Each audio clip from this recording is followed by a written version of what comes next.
Հավատքի բանկի գրքույկը, Չարլզ Սպերջեն, օր դեկտեմբերի 22։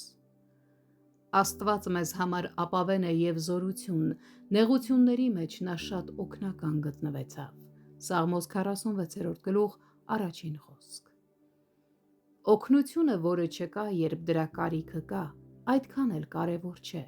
Տանը թողնված խարիսխը անօգուտ է նավաստու համար փոթորկի ժամանակ։ Նրա ունեցած գումարը ոչ մի արժեք չունի պարտապանի համար, երբ նրա դեմ դատարանի որոշում է կայացվել։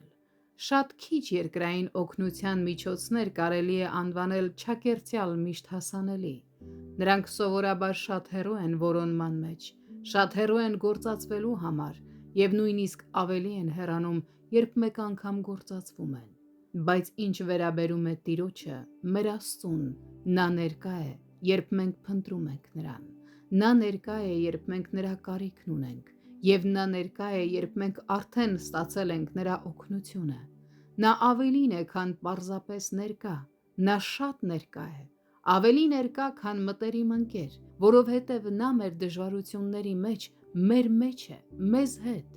ավելի ներկա, քան մենք ենք, որովհետև երբեմն մեզ պակասում է անգամ մեր սեփական մտքի ներկայությունը։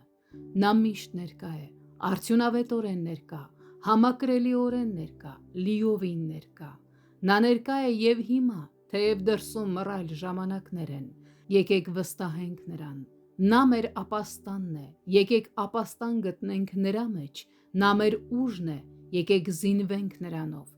Նա մեր ներկայիս օգնականն է, եկեք ապավինենք և հիմնվենք միայն նրա վրա։ Մենք մի պահ անգամ անհանգստանալու կամ վախենալու կարիք չունենք։ Զորքերի Տերը մեզ հետ է։ Հակոբի Աստվածը մեր ապավենն է։